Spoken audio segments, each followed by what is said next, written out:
Bom dia, queridos alunos. Dando prosseguimento à óptica geométrica, né?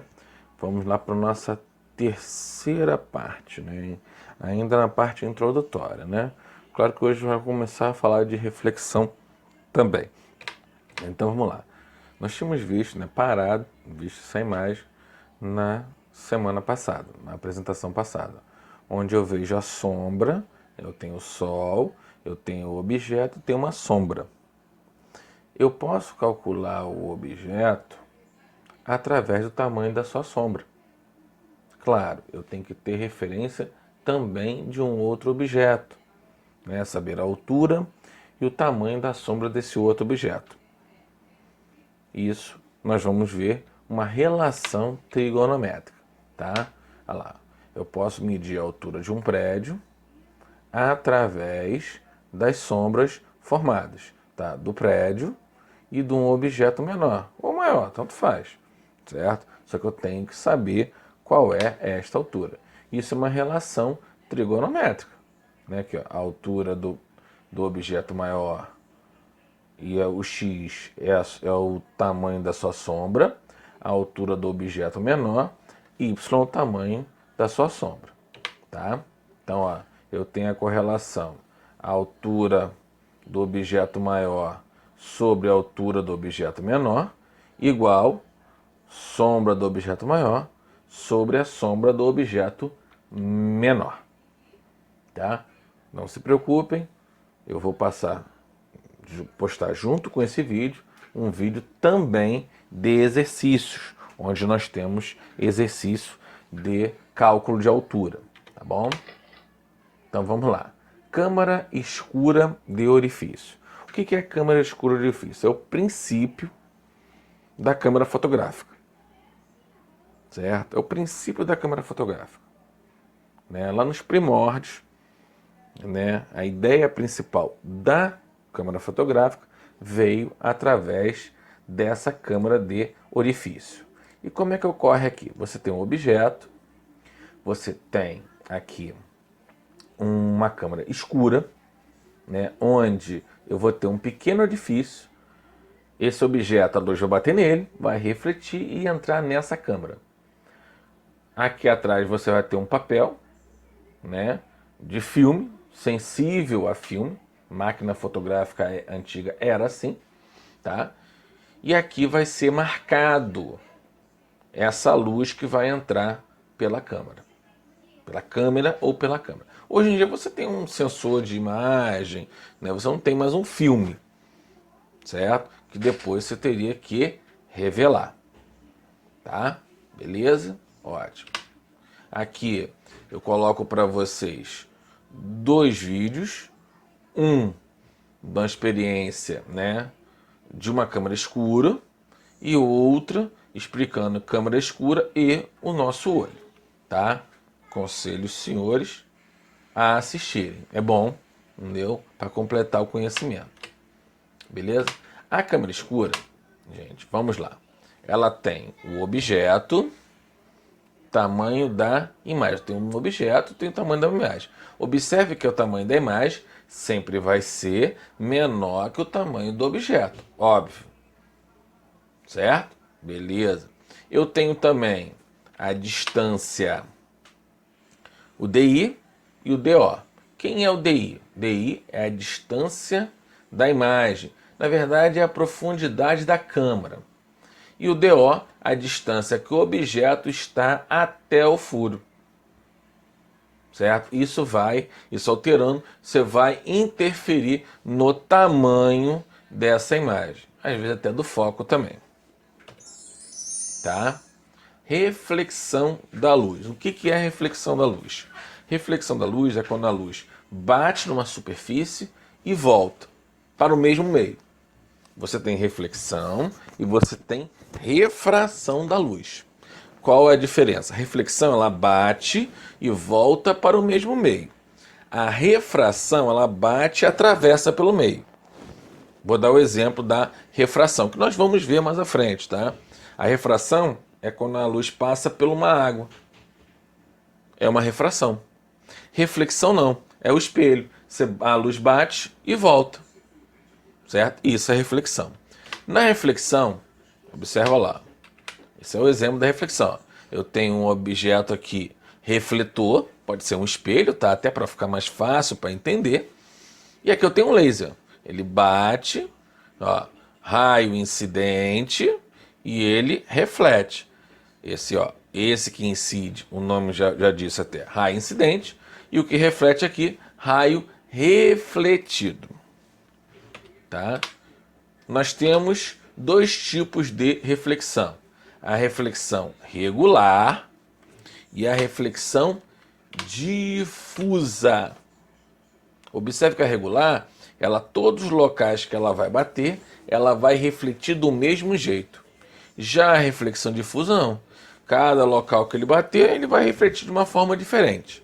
Nós estudamos a reflexão regular, que é a reflexão que dá para formar a imagem. Né? Em qualquer lugar. Aqui não. Observe que aqui eu tenho uma ondulação. Tá bom? Então vamos lá. Leis da reflexão. Quais são as leis da reflexão? Antes da gente saber das leis da reflexão, deixa eu só falar para vocês quais são os elementos que nós temos aqui. Tá? Deixa eu pegar aqui a caneta. O que é que nós temos aqui? Ó? Nós temos o RI. Quem é o RI? O raio incidente. O raio que vai incidir na superfície refletora. Aqui embaixo, ó, essa parte preta aqui, né, essa superfície toda preta aqui, é um espelho. É uma superfície refletora. Vamos fazer o espelho que é mais fácil para entender. Tá? Nós temos o RR. Quem é o RR? O raio refletido. Então tem o raio que incide e o raio que reflete. Nós temos o I aqui, ó, tá vendo esse Izinho aqui? Que eu estou circulando. O I é o ângulo de incidência. Tá? E o R é o ângulo de reflexão. Eles são formados, ó, o I é formado com raio incidente junto com a normal, né? Que é aquela reta imaginária, né? Que forma um ângulo de 90 graus com a superfície. Tá? E o R, ele é o quê? Ele é, né, com raio refletido, né, o ângulo de reflexão, ele forma junto com o raio refletido com a normal. Tá bom? Tem uma característica deles, que está nas leis da reflexão. Qual é? O raio incidente, o raio refletido e a normal são coplanares. O que são coplanares? Pertencem ao mesmo plano, estão sempre no mesmo plano.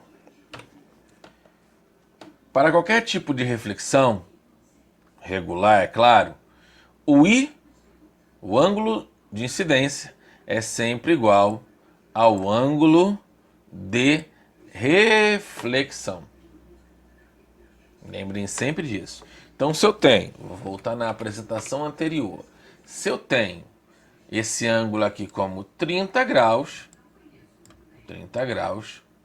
eu vou ter, obviamente, o ângulo de reflexão também 30 graus. Certo? É o mesmo ângulo, é o mesmo valor. Ótimo. Formação de imagem em espelhos planos. Tá? Que é o espelho mais simples. Toda a formação de imagem, qualquer objeto que você vai formar a imagem, você precisa sempre de dois raios que se cruzem para formar essa imagem. Tá? Um raio só não serve. No mínimo, dois. Pode ter mais? Pode. Quando a gente forma imagem que a gente vai olhar no espelho, são vários raios que se cruzam. Mas no mínimo, dois raios para formar a imagem. Observa aqui, ó. Eu tenho um objeto, que é essa bolinha vermelha. Eu tenho o primeiro raio, né?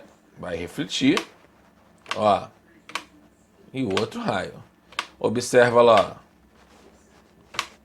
eu tive a formação da imagem, né? Observe que a imagem é formada dentro do espelho plano, porque todo espelho plano tem imagem virtual. O que é uma imagem virtual? É uma imagem que é formada dentro do espelho.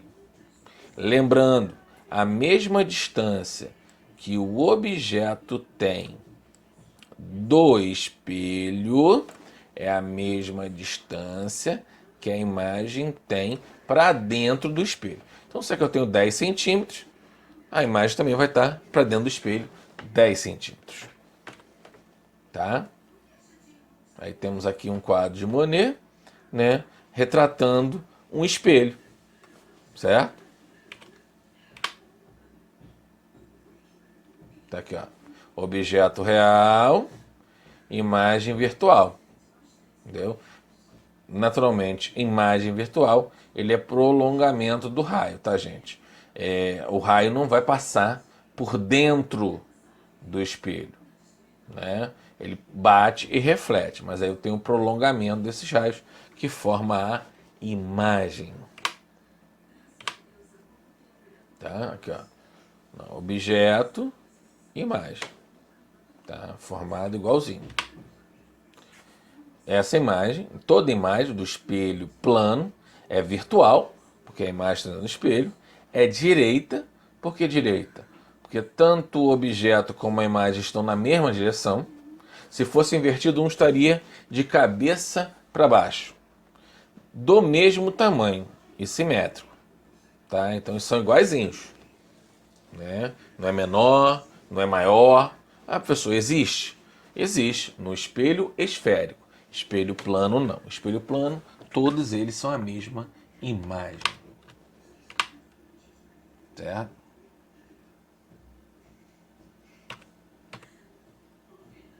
Mais um exemplo de objeto, imagem. Certo? E esse aqui que eu queria chegar, que é muito importante, é o princípio anantamórfico do espelho. O que é o princípio anantamórfico do espelho?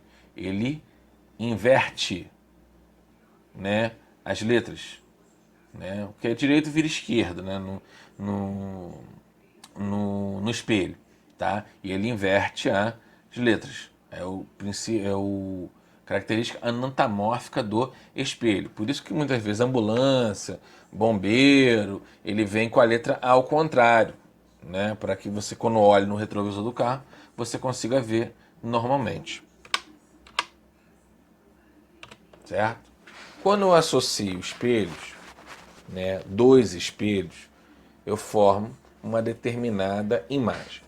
Se eu associar dois espelhos de forma paralela, um do lado do outro, né, eu vou formar infinitas imagens. Por quê? Um vai estar batendo imagem no outro. Né? A imagem um vai formando no outro e assim, né, infinitamente. Quando eu associo dois espelhos formando um ângulo, aí eu tenho finitas imagens. Certo? Quantidade finita de imagens. Né? O número de imagens vai ser calculado por, né, n, é o número de imagens, 360, dividido pelo ângulo de formação entre eles, menos 1. Certo? E aí eu vou ter um número de imagens formadas por esse espelho. Aqui eu vou dar um exemplo. Aqui, ó. Eu tenho, ó, foi botado o objeto, esse é o objeto, e você tem as imagens formadas. Tá? Muito usado em show de programas de auditório, onde você tem uma quantidade pequena, um espaço pequeno, tá? Você não pode comportar muita gente, mas você faz um jogo de espelho onde você vai parecer que tem sempre 3, 4 vezes a mais, tá? Se você botar ele em 90 graus, você vai ter uma quantidade maior. Então, uma pessoa vai aparecer uma quantidade maior. Então, é só fazer a continha aqui, ó. 90 graus. A gente divide o 360, pega o 360, divide por 90 e diminui por 1, né? 360 por 90 vai dar 4. 4 menos 1, 3. Então, se você coloca dois espelhos no ângulo 90 graus, uma pessoa vai aparecer como mais 3, né? Então, na verdade, 4, né?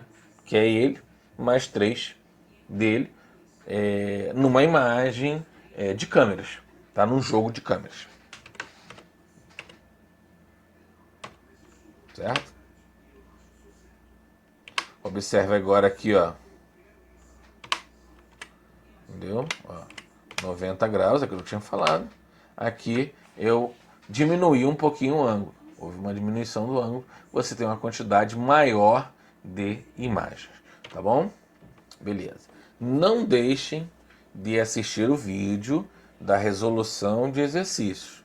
Tá? Preparei um vídeo, vou preparar, né? Vou fazer logo após esse. Um vídeo, vou postar junto. Um vídeo só com resoluções de exercícios. Tá? Tem de formação de imagem, tem das partes anteriores também. No mais, fiquem com Deus e até a próxima semana.